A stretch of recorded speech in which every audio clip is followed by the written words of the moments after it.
Assalamualaikum warahmatullahi wabarakatuh. Alhamdulillahi wa syukrulillahi wassalatu wassalamu ala rasulillah Muhammad ibn Abdullah wa ala alihi wa ashabihi wa man walah. Asyhadu an la ilaha illallah wahdahu la syarika lah wa asyhadu anna Muhammadan abduhu wa rasuluh. Wa qala ta'ala ya ayyuhalladzina amanu taqullaha haqqa tuqatih wa la tamutunna illa wa antum muslimun. Amma ba'du.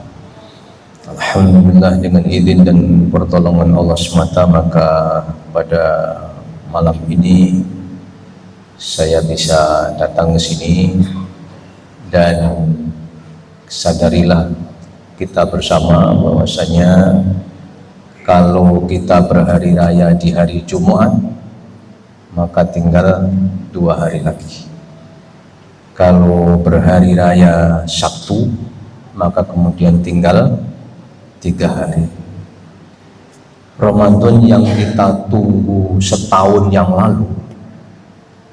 Jadi ketika Idul Fitri tahun yang lalu, kita semuanya berharap semoga nanti ketemu dengan Ramadan yang akan datang. Ternyata Ramadan yang kita tunggu setahun yang lalu tinggal 2 atau 3 hari. Berarti waktu itu adalah sangat cepat, ya.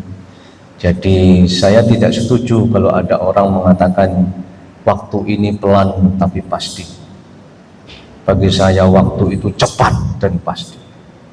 Hakikat waktu adalah umur kita. Umur kita ini adalah cepat dan pasti.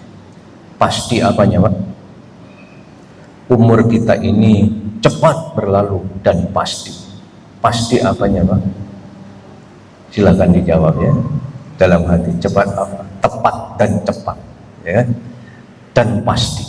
Nah, saudara-saudara, seorang sahabat mulia yang anak muda namanya Ibnu Abbas itu menceritakan bahwa Umar ibnul Khattab radhiyallahu ta'ala anhu itu masuk ke rumah Rasulullah. Rasulullah sedang qailulah.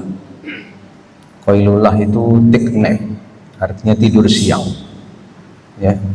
Tapi ala haswir, tidurnya di atas tikar yang kasar yang terbuat dari anyaman daun kurma.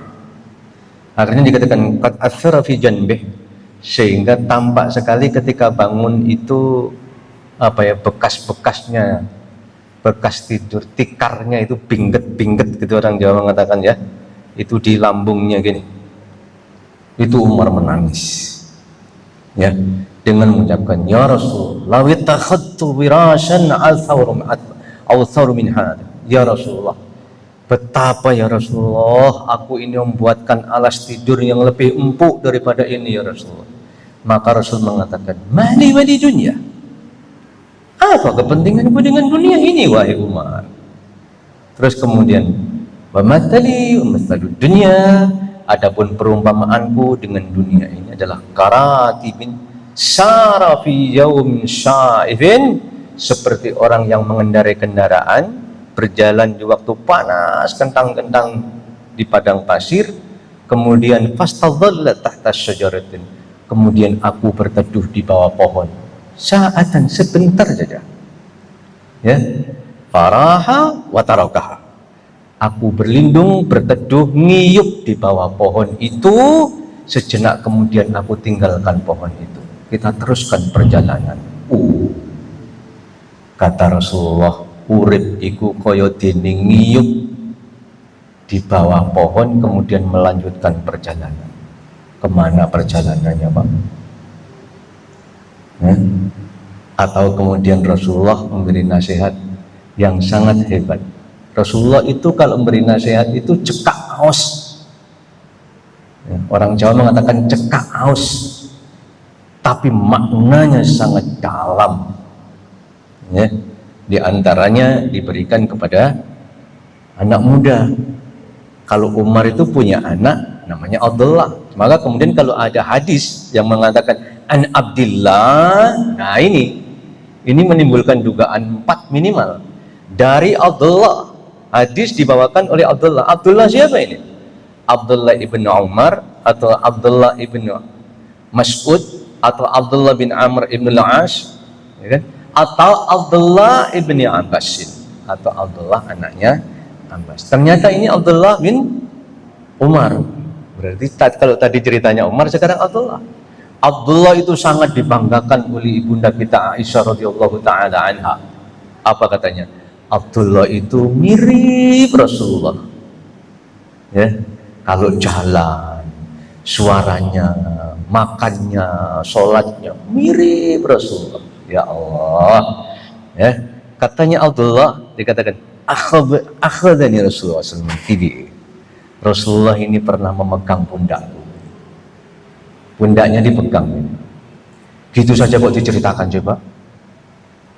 Tidak semua orang Pak dipegang oleh Rasulullah itu, dikebab-kebab ini, plek-plek ini. Itu kalau sampai digitukan, orang diajak salaman sama Rasulullah selama hidup tak akan terlupakan. Aku pernah salaman dengan Rasulullah. Ini aku pernah dikebak-kebak begini pundakku ini. Terus kemudian dikatakan, ya Abdullah, kun bidunya ka'annaka gharibun aw abiru sabil. Ya Abdullah, kamu di dunia ini jadilah seperti orang yang sedang mengembara, orang yang sedang mengundi nasib ke negeri orang lain. Orang mengembara itu dalam benaknya mesti apa Pak? Pengen pulang. Kalau pulang pengen apa Pak? Pengen jadi orang dianggap sukses. Kalau nggak sukses biasanya nggak mau pulang. Sayang sekali di negeri orang itu pasti ada waktu atau visa yang jelas-jelas ada. Kalau sampai visanya ini habis, maka kemudian dia harus dideportasi. Ya. Nah, maka kemudian Rasulullah mengatakan, kamu di dunia ini ibaratnya seperti orang yang sedang mengembara ke negeri asing. Orang mengembara itu pasti mengumpulkan bekal yang sebanyak-banyaknya, supaya nanti kalau pulang itu adalah menjadi orang yang sukses. Atau orang diibaratkan sedang menyeberang jalan raya. Orang nyebrang jalan raya itu kira-kira tolah-toleh enggak? Cari aman. Oh, sudah aman baru nyebrang. Orang hidup itu tolah-toleh, Pak. Ini hukumnya bagaimana? Ini halal, ini haram, boleh atau tidak boleh? Kalau aman baru dimakan. Ya, dan seterusnya. Tapi kemudian ketika menyeberang itu nggak ada ceritanya Pak, orang menyeberang di jalan raya itu kemudian enak-enakan. Walaupun itu sedang di zebra cross, pasti dia ceket-ceket, cepat. Oh cepat. Berarti kita ini disuruh cepat. Nah diantaranya kemudian dikasih materi saya bahwa menjelang Idul Fitri ini kemudian kita dibekali supaya kita ini mengadakan silaturahmi, karena nanti kita akan kembali ke desa. Ya. Pulang ke desa, sungguh bahagia orang yang masih punya kedua orang tua, karena ada ikatan yang sangat kuat untuk pulang ke kampung, karena yang terbayangkan adalah wajah orang tua atau mungkin salah satu dari orang tua. Kalau sudah tidak ada Pak, maka kemudian perekat itu sudah mulai hilang. Ya, apalagi kemudian tidak punya kakak, tidak punya adik di kampung, maka kemudian sudah hilang. Ya, tadi saya sudah buka di grup WA saya se-SMA itu yang se-Kabupaten Jember.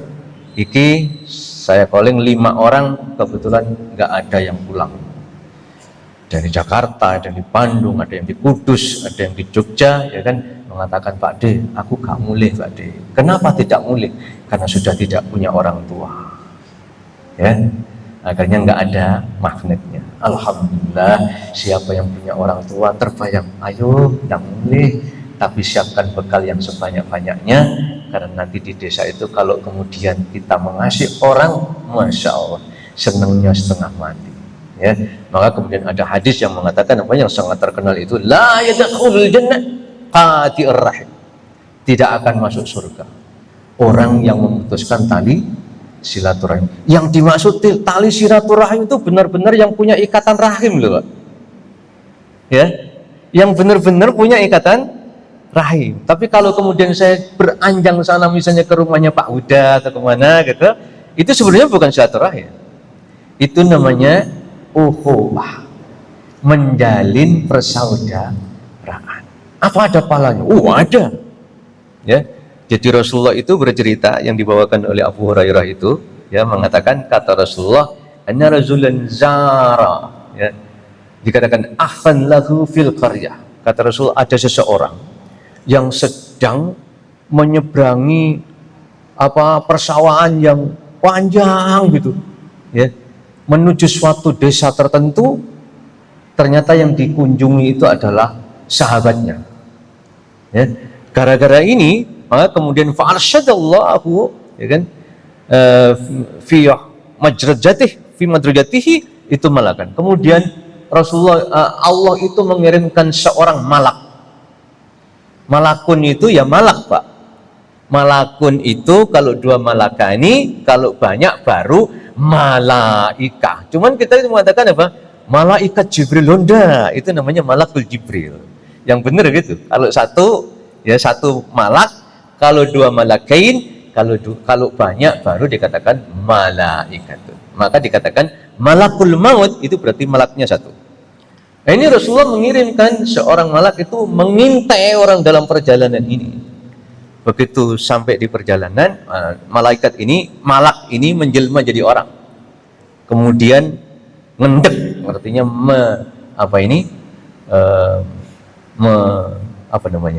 menghentikan langkahnya orang.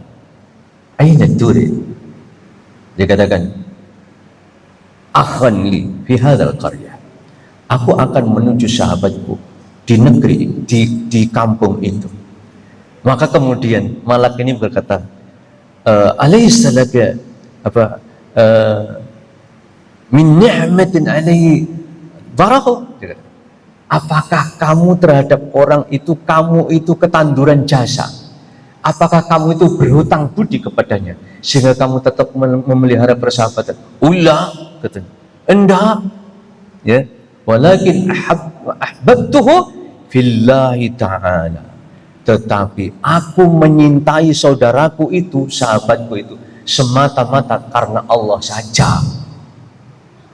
Jadi menziarahi temannya itu semata-mata cinta karena Allah. Bukan karena jabatan, bukan karena pangkat, bukan karena partai, bukan apa-apa. Enggak, tapi ini semata-mata karena Allah. Sahabat benar.